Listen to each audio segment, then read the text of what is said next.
Saudara, selamat berjumpa dalam Warna 30. Kali ini kami akan membahas terkait Kabupaten Maluku Barat Daya. Bagaimana mengulas tentang Maluku Barat Daya, sebuah kabupaten yang berada di beranda NKRI. Wilayah 3T, terdepan, terluar, dan tertinggal. Bagaimana pembangunan berkelanjutan di Bumi Kalwedo? Bersama saya Christine Sipahelut, inilah Warna 30.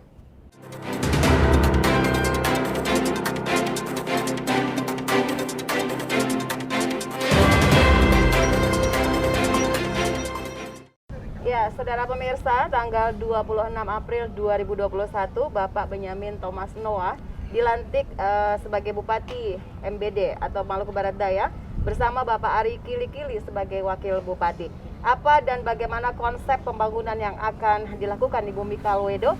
Saat ini saya telah bersama dengan Bupati Maluku Barat Daya, Bapak Benyamin Thomas Noah. Selamat sore, Pak. Selamat sore, Ibu. Iya, bagaimana kabar, Pak? Baik. Sehat selalu, sehat, Pak, ya? Sehat. Ya, baik. Terkait dengan Bapak sudah dilantik sebagai Bupati Maluku Barat Daya nih, Pak. Ya. Konsep pembangunan seperti apa yang akan Bapak lakukan ke depan? Yang pasti konsep pembangunan yang berbasis pada wilayah kepulauan. Maluku Barat Daya ini terdiri dari 48 pulau yang dihuni 17 pulau. Dan itu jaraknya cukup jauh. Sehingga butuh konsep menyeluruh pembangunan Maluku Barat Daya menuju masyarakat yang sejahtera, masyarakat yang mandiri, tetapi tetap mengakar pada akar budaya Maluku Barat Daya. Dengan memperhatikan letak geografis yang seperti itu, maka konsep pembangunannya harus memperhatikan rentang kendali antar pulau di sana. Dan tidak lain, kita harus menggunakan teknologi, memanfaatkan teknologi yang sudah ada untuk melakukan upaya-upaya pembaruan di sana. Baik, sementara saat ini kan masyarakat di sana itu kalau dibilanglah kabupaten yang masih sangat muda sekali seperti itu, Pak, ya. Masyarakat masih membutuhkan sangat infrastruktur maupun apapun juga yang sangat diperlukan di sana. Nah, strategi seperti apa yang akan Bapak lakukan dalam konsep pembangunan nanti? Yang pertama adalah membuka akses antar desa, antar kecamatan, infrastruktur, jalan, jembatan, dan transportasi antar pulau. Itu menjadi prioritas utama kita untuk membangun konektivitas antar daerah dan konektivitas Maluku Barat Daya dengan pusat-pusat pertumbuhan ekonomi. Sehingga produk-produk masyarakat Maluku Barat Daya bisa masuk ke pasar-pasar dalam wilayah-wilayah pertumbuhan ekonomi. Itu konsepnya. Selain itu, infrastruktur dasar untuk pelayanan dasar, pelayanan pendidikan dan kesehatan, air bersih, ini menjadi prioritas. Selain sumber daya manusia, tetap kita dorong, dan pemberdayaan masyarakat desa lewat BUMDes dan dengan menggerakkan anggaran desa. Barangkali itu. Dari semua konsep yang tadi Bapak sampaikan, apa yang paling sangat utama yang akan Bapak lakukan pertama nanti di sana? Yang pertama adalah saya mulai dulu dengan data. Karena selama ini kita bergerak tanpa data yang valid, maka sulit melakukan pembangunan kebijakan secara baik. Maka program unggulan pertama adalah MBD 1 data. Semua data terkoneksi dulu. Data kependudukan, data orang miskin, data bantuan sosial, data bantuan perikanan, data bantuan pertanian, ini harus terkoneksi. Sehingga dalam 1 bulan depan saya rencanakan akan kita launching sistem 1 data itu. Sehingga kita pastikan bahwa memang betul apakah sudah benar data kemiskinan yang ada di Maluku Barat Daya. Atau mungkin saja namanya masih ada, tetapi orangnya mungkin saja sudah meninggal. Tidak ada lagi. Siapa sebenarnya, siapa saja orang miskin itu. Di mana mereka tinggal, sehingga kita melakukan intervensi program bisa langsung mengenai sasarannya. Ini yang pertama kita lakukan. Ya. Selama ini apakah sudah Bapak mendapatkan data itu sendiri, Pak? Data selama ini masih secara manual, maka kita menggunakan sistem teknologi sehingga mudah kita lakukan. Selain data untuk pembangunan yang berbasis di desa, kami juga ingin agar sistem kepegawaian juga kita perbaiki. Kinerja pegawai semuanya kita akan menggunakan sistem teknologi.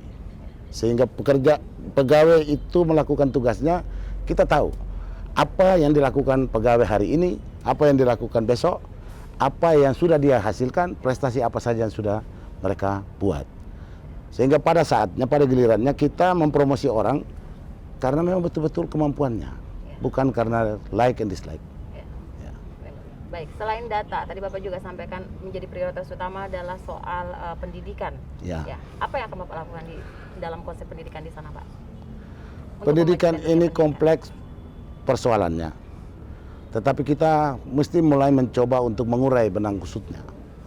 Salah satu yang jadi masalah adalah tenaga pendidik. Tenaga pendidik kita, PNS, terbatas. Pemerintah daerah selama ini mengangkat pegawai kontrak untuk menutupi kekosongan-kekosongan ini. Tetapi banyak juga anak-anak kita, saudara-saudara kita yang tidak siap untuk bisa ditempatkan di daerah-daerah yang terpencil. Seperti di beberapa desa yang aksesibilitasnya ke kecamatan sulit. Langkah-langkah yang kita lakukan adalah yang pertama menyiapkan fasilitas-fasilitas buat mereka. Minimal ada tempat tinggal, tempat berteduh bagi mereka. Yang kedua, tentu gajinya berbeda. Mesti dibedakan antara mereka yang di daerah yang sulit dan mereka yang di daerah yang mudah. Sehingga orang tertarik untuk pergi ke sana. Selain itu kita juga melakukan pelatihan-pelatihan, akan melakukan pelatihan-pelatihan kepada guru-guru sehingga mereka memang benar-benar profesional di bidang. Selain dunia pendidikan, Pak, juga pembangunan sumber daya manusia sendiri seperti apa? Pembangunan sumber daya manusia kita akan membuka akses seluas-luasnya. Sebelum ini saya sudah melakukan MOU dengan Universitas Gadjah Mada dan ini tinggal tindak lanjut untuk pendidikan lanjut. Apakah itu dokter spesialis, apakah itu tenaga ahli yang lainnya. Itu kita bisa kerjasama dengan Universitas Gadjah Mada maupun Universitas Patimura untuk mendorong orang-orang anak-anak kita bisa meningkatkan kapasitasnya. Khusus untuk dokter, kami tahun ini kami anggarkan ada 4 orang untuk melanjutkan dokter spesialis dibiayai oleh daerah. Sudah dilakukan perekrutan, Pak? Anggarannya kami sudah siapkan, tinggal teman-teman itu tes dulu di universitas-universitas tertentu, sudah lulus langsung kita bantu. Itu nanti di Maluku atau kan nanti di luar Maluku untuk sekolah? Di luar Maluku. Rata-rata mereka ngambil spesialisnya itu di Surabaya dan di Jogja. Dari 4 kategori 4 yang Bapak siapkan ini, itu spesialisnya berbeda-beda? Berbeda-beda. Yang paling kan? utama itu spesialis anak, spesial penyakit dalam, yang mayor, yang besar-besar. Itu yang kita prioritaskan. Setiap tahun kita akan lakukan ini sehingga minimal dalam waktu 5 tahun kita punya dokter ahli cukup di rumah sakit Tiakur maupun puskesmas-puskesmas. Tentunya akan merekrut putra daerah MBD sendiri. Prioritas putra daerah, tetapi tidak menutup kemungkinan bukan putra daerah. Karena bisa saja yang berminat untuk jadi dokter ahli pada saat ini itu bukan putra daerah, tetapi ada ikatan dinas dengan kami. Ya. Sehingga wajib bagi mereka untuk setelah lulus mereka mengabdi di Maluku Barat Daya. Ya. Ya. Itu dari sektor pendidikan dan juga pembangunan sumber daya manusia, Pak. Di sana itu kan juga masyarakat membutuhkan dari sektor kesehatan, ya, terutama di wilayah-wilayah yang jangkauannya sangat sulit seperti itu, karena di sana belum ada fasilitas yang memadai, sampai masyarakat juga harus keluar daerah untuk bisa mendapatkan fasilitas kesehatan yang memadai. Setelah Bapak dilantik saat ini menjadi bupati, dari sektor kesehatan apa yang akan Bapak lakukan di sana? Yang pertama, saya dengan logika sederhana menyelesaikan persoalan kesehatan ini. Orang sakit kalau dikasih tinggal di hotel berbintang tanpa obat pasti mati. Tapi orang sakit walaupun di rumah gubuk, tetapi kalau ada tenaga medisnya dan ada obat, saya yakin bisa sembuh. Pasti sembuh. Ini konsep berpikirnya. Sehingga daerah-daerah terpencil itu, daripada kita membangun puskesmas dan tenaganya sulit, kemudian transportasi dari desa ke puskesmasnya sulit, lebih baik saya tempatkan tenaga medisnya di setiap desa. Nah, ini menjadi kendala juga nih, Pak. Ya. Banyak tenaga medis yang tidak mau ditempatkan di daerah-daerah terpencil itu. Apa yang akan dilakukan? Nah, tentu kita akan membuat mereka jadi mau. Apa sih sebenarnya yang mereka butuhkan? Oh, mungkin pendapatan yang berbeda. Kita tambahkan pendapatan dengan insentif-insentif lain. Saya percaya bahwa masih banyak anak-anak yang mau melakukan itu. Baik, pemirsa, kita akan kembali setelah jeda pariwara berikut ini. Kita saksikan lagi dengan Pak Bupati Maluku Barat Daya bagaimana beliau akan membangun Maluku Barat Daya ke depan lebih baik lagi.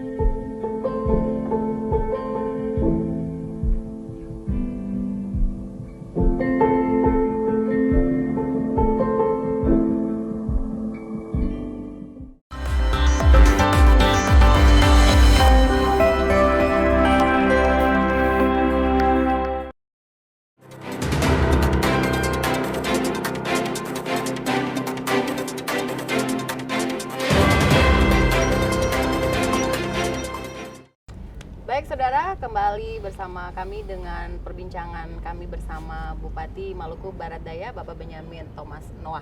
Ya Bapak, kita kembali ke pertanyaan berikutnya terkait dengan potensi sumber daya alam yang dimiliki Kabupaten Maluku Barat Daya itu kan sangat menjanjikan sekali di sana itu Pak, tapi belum dikelola dengan baik. Nah bagaimana nih Bapak? Bapak sekarang sudah menjadi Bupati dan akan mengembangkan potensi sumber daya alam itu di sana seperti apa? Baik, kami punya potensi yang cukup besar, baik di sektor perikanan, pertanian, perkebunan, dan peternakan. Laut Maluku Barat Daya punya ikan yang melimpah. Hasil survei WWF, mungkin belum diekspos tapi sudah dilaporkan ke saya, bahwa angka kepadatan ikan di Maluku Barat Daya itu per hektar 8 ton. Itu angka yang cukup besar dan sangat besar. Saya sempat bilang bahwa kalau itu angkanya benar, maka kalau Maluku lumbung ikan nasional, maka Maluku Barat Daya lumbungnya lumbung ikan nasional. Ya. Itu belum terkelola dengan baik karena beberapa alasan. Infrastruktur listrik belum cukup. Kemudian pelabuhan penangkapan ikan juga belum disiapkan dengan baik. Rencana ke depan ini akan dibangun SKPT MOA dan PPI di Pulau Wetar. Pelabuhan pendataan ikan di Pulau Wetar. Mudah-mudahan itu bisa membantu mengelola perikanan kami. Di sana banyak ikan tuna, banyak ikan kakap, banyak ikan yang lain, tapi belum bisa kita kelola dengan baik. Mudah-mudahan ke depan ini bisa dikelola dengan baik. Kemudian sektor kehutanan, perkebunan, di sana juga ada beberapa pulau yang menghasilkan cengkeh, pala hutan, kopra, dan lain-lain. Ini juga butuh penanganan khusus. Satu-satunya kendala mereka adalah transportasi antar pulau yang belum terkoneksi dengan baik. Ini yang akan kita dorong. Sektor peternakan juga menjadi perhatian. Di Pulau Moa, Pulau Leti, di Pulau Babar, dan pulau-pulau yang lain itu, di Pulau Moa khususnya itu kerbau jadi andalan. Sedangkan pulau-pulau yang lain juga ada peternakan sapi. Dan ini akan kita dorong terus sehingga bisa menghasilkan pendapatan yang cukup untuk rakyat. Ya. Yang paling menarik itu tadi dari sektor perikanan Pak, ikan tuna, ada beberapa tadi ikan yang Bapak sebutkan itu kan potensi yang sangat luar biasa itu. Nah tadi ada pembangunan-pembangunan yang akan dilakukan ke depan itu, kira-kira mulai kapan akan dibangun seperti itu? Pembangunan SKPT MOA, saya dapat informasi itu kerjasama antara Kementerian Kelautan dan Perikanan dengan JICA, itu salah satu perusahaan BUMN Jepang. Rencananya tahun ini mulai infrastrukturnya ditenderkan, mudah-mudahan sudah mulai, dan rencananya sampai 2023 itu bisa selesai dan bisa dipakai. Kemudian PPI di Pulau Wetar, dulu itu proyek pernah dijalankan 10 tahun lalu, tetapi mandek dan kita ingin itu didorong lagi. Maka saya lagi komunikasi dengan pemerintah pusat untuk minta dibuka akses jalan di Pulau Wetar menuju ke tempat PPI. Sedangkan untuk sektor perkebunan yang tadi Bapak sampaikan, selama ini masyarakat membawa hasil-hasil kebun mereka kemana Pak? Hasil cengkeh, pala itu biasanya dijual ke Ambon. Atau kadang-kadang pengusaha lokal langsung membelinya dan menjual langsung ke Surabaya. Mudah-mudahan ke depan kita dorong industri perbankan juga bisa masuk di pulau-pulau tersebut, di Pulau Damer dan Pulau Romang. Sehingga masyarakat tidak konsumtif dalam menggunakan uang yang mereka dapatkan dari hasil bumi itu. Ya. Selain dari beberapa sektor perkebunan, perikanan, dan beberapa yang tadi sudah disebutkan, ada satu lagi yang sangat menarik juga di sana, itu terkait dengan sektor pariwisata, Pak. Ya. Nah, bagaimana mengembangkan sektor pariwisata agar Kabupaten Maluku Barat Daya menjadi salah satu wilayah atau wisata yang bisa dikunjungi banyak orang? Ya. Yang pertama adalah Maluku Barat Daya memiliki potensi wisata yang luar biasa, terutama wisata pantai, wisata laut yang luar biasa. Tetapi kita tidak bisa menggerakkan semuanya sekaligus. Satu demi satu mesti kita kembangkan sehingga fokus kita membangunnya. Selain infrastruktur pariwisata yang di wilayah itu, kita juga butuh transportasi, konektivitas. Hari ini yang menjadi prioritas kami adalah di Pulau Moa, itu Gunung Kerbau dan beberapa pantai di sekitar Pulau Moa, dikembangkan sebagai tempat wisata. Kenapa Pulau Moa diprioritaskan? Karena transportasi udara satu-satunya pesawat yang lumayan baik, ATR-42 itu masuknya dari Ambon ke Moa. Selain di Kisar yang ada pesawat kecil. Kemudian selain itu kita juga punya potensi wisata di Velora yang mesti dikembangkan. Saat ini banyak turis yang sudah masuk secara parsial masuk, apakah lewat Bali, lewat NTT, masuk ke sana.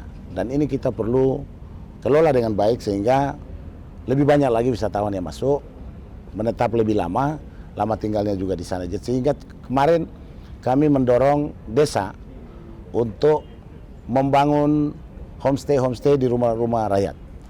Sudah disiapkan tahun ini, mudah-mudahan semua rumah sudah disiapkan fasilitas kamar untuk tamu. Satu unit. Mudah-mudahan itu bisa membantu.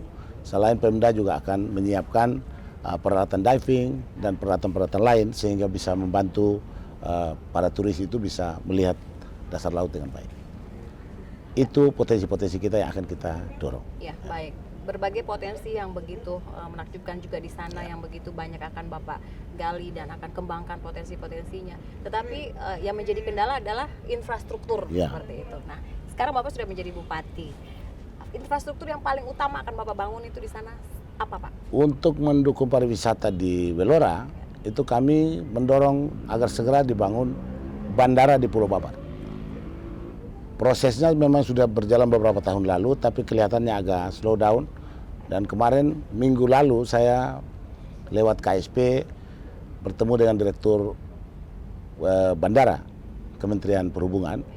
Itu kita sudah bicarakan untuk membangun bandara di Pulau Babar dan bandara di Pulau Wetar. Sehingga pada saatnya nanti bandara Pulau Moa kita tambah panjangnya. Kemudian bandara Pulau Kisar juga kita perbaiki lebih panjang lagi. Kemudian bandara di Pulau Wetar. Di Wetar itu baru tahap awal, masyarakat sudah menyerahkan tanah, tetapi mesti dilakukan survei pendahuluan dulu, baru bisa kita usulkan ke perhubungan. Untuk tahun ini kan bandara Wetar yang sementara bandara Wetar kita proses dan bandara Babar juga kita proses. Ya. Kalau untuk bandara Babar apakah dalam tahun ini juga, Pak? Bandara Babar ini ada sedikit kendala soal perencanaan pada periode tahun 2016-an. Sehingga kita lagi memperbaiki perencanaannya. Mudah-mudahan tahun-tahun depan ini bisa dianggarkan di kementerian. Ya, baik. Ya. Banyak sekali hal menarik yang akan diangkat mengenai Kabupaten Maluku Barat Daya. Sesaat lagi, jangan kemana-mana.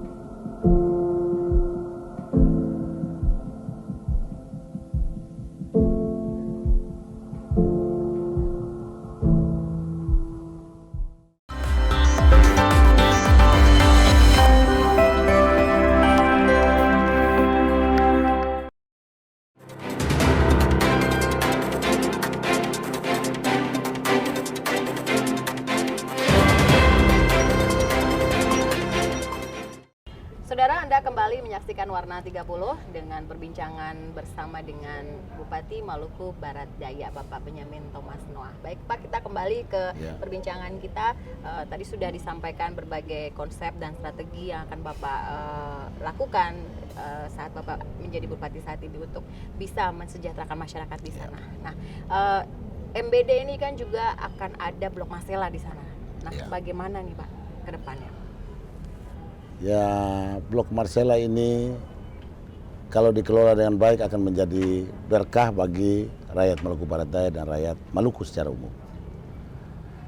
Oleh karena itu, maka tugas pemerintah daerah adalah mempersiapkan sumber daya manusianya, mempersiapkan segala sesuatu, infrastrukturnya, sehingga pada saat Blok Masela beroperasi, rakyat kami juga, rakyat Maluku Barat Daya bisa ikut berpartisipasi di sana. Apakah di sektor perdagangan, sektor jasa, sektor tenaga kerja, itu kita bisa ikut terlibat di sana. Ada beberapa langkah yang kita lakukan. Antara lain dengan membangun pariwisata, itu juga salah satu partisipasi kami. Kemudian membangun infrastruktur sehingga hasil-hasil pertanian masyarakat, hasil-hasil perkebunan masyarakat itu bisa dikelola dengan baik. Itu juga bisa membuat masyarakat berpartisipasi di Blok Masela. Blok Masela harus dijadikan sebagai salah satu pasar dari produk-produk Maluku Barat Daya. Selain tentu pasar lokal di Maluku Barat Daya maupun pasar-pasar regional di tempat yang lain. Ini harapan kami. Sumber daya manusia kita sekolahkan. Ada salah pengertian di antara kita. Bahwa seakan-akan untuk mempersiapkan tenaga kerja di Blok Masela seakan-akan yang dibutuhkan hanya sarjana pertambangan. Padahal tidak. Saya sudah berulang-ulang menjelaskan bahwa dalam rangka pengembangan Blok Masela membutuhkan semua disiplin ilmu. Hampir semua disiplin ilmu. Kita butuh dokter terbaik. Kita butuh insinyur terbaik. Kita butuh tenaga penyelam terbaik. Kita butuh tukang las terbaik. Kita butuh montir terbaik. Dan semuanya terbaik. Maka kita siapkan. Dan mulai belajar untuk berkompetisi.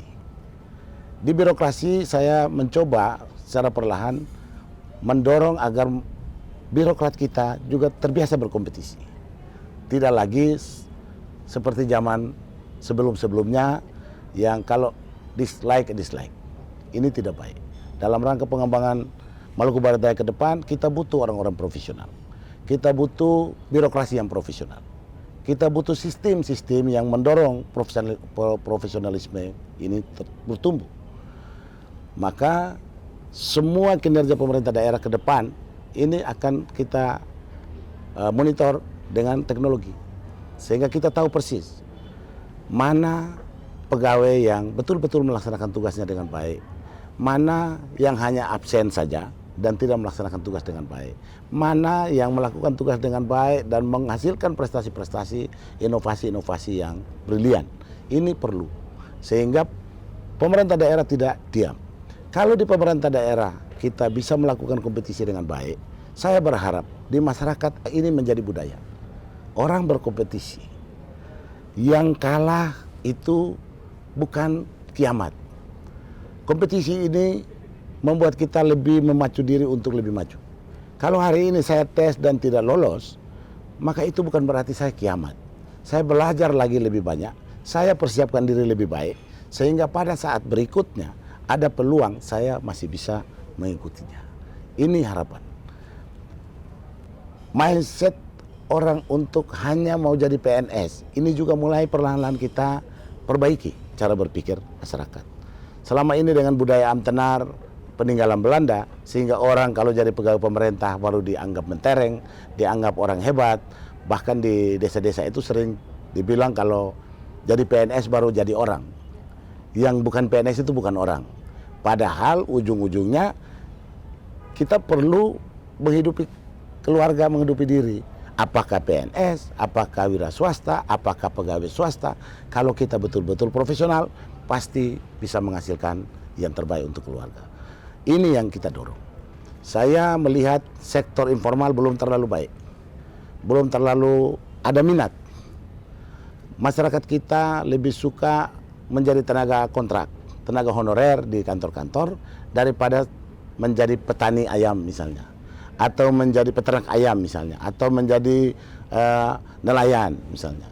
Seakan-akan profesi nelayan, profesi petani, profesi pedagang itu profesi kelas 2, padahal tidak. Saya sering bilang kepada teman-teman pegawai negeri, kalau Anda mau ingin kaya, Anda salah alamat kalau jadi pegawai negeri sipil. Anda ingin kaya, mestinya Anda jadi pengusaha. Kalau Anda ingin mengabdi dan membangun daerah ini, benar Anda datang jadi pegawai negeri sipil. Karena sebagian hidup Anda diwakafkan kepada daerah dan rakyat. Ini yang perlu kita tanamkan sehingga ke depan kita tidak lagi membeda-bedakan profesi, tapi kita bersaing dengan profesionalisme kita. Barangkali itu. Jadi berpacu dalam prestasi. Prestasi, seperti itu Pak ya. ya. Baik. Terkait juga dengan MBD berada di wilayah beranda NKRI terdepan nih Pak. Ya. Apakah itu peluang atau tantangan bagi Bapak? Setiap ada tantangan, pasti ada peluang. Setiap ada halangan, pasti ada celah untuk kita mendapatkan prestasi. Maka hari ini memang Maluku Barat Daya berada di wilayah yang sering disebut 3T, terluar, terdepan, dan mungkin juga termiskin. Hari ini Maluku Barat Daya dengan data kemiskinan 29,4%, itu angka tertinggi di Maluku. Saya begitu menjabat tahun 2019, angka kemiskinan Maluku Barat Daya itu 30,20%. Lewat beberapa gebrakan, 6 bulan kemudian di akhir tahun 2019 itu angka kemiskinan turun 1%, hampir 1%. Itu angka yang cukup tinggi, penurunan cukup tinggi, tetapi masih jauh dari angka rata-rata provinsi dan masih jauh dari angka rata-rata nasional. Target kami adalah turun lebih cepat lagi. Saya tidak bisa menargetkan berapa banyak, tapi saya ingin melakukan yang terbaik. Di birokrasi saya sering sampaikan bahwa kita ingin cepat dan tepat. Cepat mengambil keputusan, tapi tepat. Ada orang ikut ujian, nilainya 10, tapi menjawabnya 2 jam. Ada orang ikut ujian, nilainya 10 juga, tapi waktu menjawabnya 10 menit. Saya ingin yang 10 menit dan nilainya 10. Kita ingin Maluku Barat Daya seperti itu. Karena kami sudah terkebelakang jauh dari saudara-saudara kita di kabupaten yang lain, maka butuh lompatan-lompatan, butuh langkah cepat untuk minimal bisa dekat-dekat dengan saudara-saudara kita di Kota Ambon, saudara-saudara kita di kabupaten yang sudah maju. Minimal itu. Kalau syukur-syukur bisa lebih. Maka saya mendorong untuk setiap pegawai negeri sipil setiap saat berpikir bagaimana saya bisa berprestasi. Orang per orang berprestasi, unit kerja berprestasi, dinas berprestasi, maka kabupaten ini pasti bisa berprestasi. Dan masyarakat pasti sejahtera. Masyarakat pasti sejahtera. Ya. Dulu saya dilantik, laporan keuangan pemerintah daerah hanya baru sampai wajar dengan pengecualian. Saya langsung mengumpulkan teman-teman pimpinan OPD dan saya semacam memaksa. Saya ingin agar Desember 2019, laporan keuangan per 31 Desember 2019 harus WTP. Dan itu sudah terbukti, Pak? Dan ternyata terbukti. Rupanya saudara-saudara kita ini kalau dikasih target baru mau cepat. Ya. Saya ancam waktu itu. Kalau kita tidak bisa WTP tahun 2019, saya akan cek dinas mana yang membuat tidak WTP. Kalau dinas itu yang membuat tidak WTP, mohon maaf dengan segala kerendahan hati, bapak-bapak terpaksa harus saya singkirkan. Saya ganti dengan pemain yang betul-betul bisa menghasilkan gol. Kita butuh gol. Kita tidak hanya butuh bagaimana teknik bermain yang baik, tapi tidak menghasilkan gol. Saya butuh teknik bermain yang baik dan gol. Dan itu akan diterapkan juga di era kepemimpinan Bapak saat ini? Pasti, sudah pasti. Ya. Kemudian seleksi pejabat eselon 2. Saya bilang, silakan saudara-saudara seleksi. Undang-undang memberikan kewenangan kepada bupati untuk memilih 3 besar.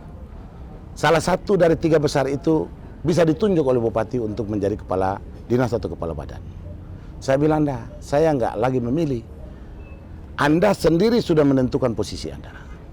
Anda tes juara 1, saya lantik. Tidak ada urusan Anda orang mana, tidak ada urusan Anda latar belakang siapa, tidak ada urusan Anda bersaudara dengan saya atau tidak, Anda berapa kali minum kopi dengan saya, tidak. Juara 1, saya pastikan Anda dilantik. Tapi saya juga sadar bahwa yang juara 1 itu belum tentu jawaban di kertas itu sama persis dengan hasil di lapangan. Belum tentu. Maka juara 2 dan juara 3, standby aja. Siapa tahu evaluasi 6 bulan, ini pintarnya hanya di kertas. Berwacana bisa, hasil tidak. Kalau begitu, memang orang ibarat orang pergi menjala ikan, pergi dengan jala yang hebat, perahu yang bagus, tapi tidak dapat ikan. Kalau begitu kita ganti pemainnya, kan begitu. Itu, ya, dan saya butuh kinerja, sehingga syukur bahwa angka kemiskinan bisa turun sedikit, kemudian laporan keuangan bisa kita capai WTP. Mudah-mudahan tahun ini juga kita berharap WTP. Kemarin saya baru diminta untuk datang di Kanwil Perbendaharaan Negara untuk mendapatkan semacam penghargaan bahwa Maluku Barat Daya penyerapan DAK kuartal pertama tahun 2021 tercepat. Mudah-mudahan kita menjadi tercepat dan paling tepat. Ini harapan kita. Prestasi-prestasi lain kita upayakan terus. Mudah-mudahan ini bisa berguna untuk kesejahteraan rakyat Maluku Barat. Kita doakan bersama akan tercapai semua yang dicita-citakan. Dan terakhir Pak, pesan-pesan Bapak untuk masyarakat di Maluku Barat Daya. Kalwedo, Bapak, Mama, Bapak, Saudara semua, warga masyarakat Maluku Barat Daya. Saya Benyamin Thomas Noak, Bupati Maluku Barat Daya. Mau menyampaikan kepada Bapak, Mama semua, Bapak, Saudara semua, bahwa pertarungan pilkada sudah selesai. Kemarin tanggal 26 April sudah dilakukan pelantikan Bupati dan Wakil Bupati Maluku Barat Daya. Bukan Bupati dan Wakil Bupati tim sukses, tapi Bupati dan Wakil Bupati Maluku Barat Daya yang tugasnya adalah mengayomi, melindungi, dan membangun Maluku Barat Daya secara keseluruhan, bukan orang per orang. Mari kami berdua, saya Benyamin Thomas Noak dan Agustinus Lekewardai Kili-Kili, bukan siapa-siapa. Kami hanya orang biasa yang dibesarkan oleh rakyat, dipilih oleh rakyat, ditinggikan oleh rakyat. Kami tidak membutuhkan orang hebat untuk membesarkan Maluku Barat Daya. Kami hanya orang biasa dengan langkah-langkah kecil kami, mudah-mudahan bisa membuat langkah besar untuk Maluku Barat Daya. Kami butuh dukungan penuh dari seluruh rakyat Maluku Barat Daya. Tolong dukung kami, tolong gendong kami, tolong angkat kami membangun Maluku Barat Daya. Tuhan memberkati kita semua. Kalber. Ya. Baik, saudara pemirsa, demikian tadi perbincangan kami dalam Warna 30 bersama dengan Bupati Maluku Barat Daya, Bapak Benyamin Thomas Noak, dan kita berharap bahwa Maluku Barat Daya di era kepemimpinan Bapak Benyamin ke depan nanti juga akan semakin sukses, semakin baik, semakin sejahtera masyarakatnya. Dan saudara jangan lupa untuk selalu tetap menyaksikan Warna 30 di setiap hari Kamis, minggu kedua dan keempat pukul 17.30 waktu Indonesia Timur. Saya Christine Sipahelut pamit undur diri di hadapan Anda. Kalwedo. Kalwedo.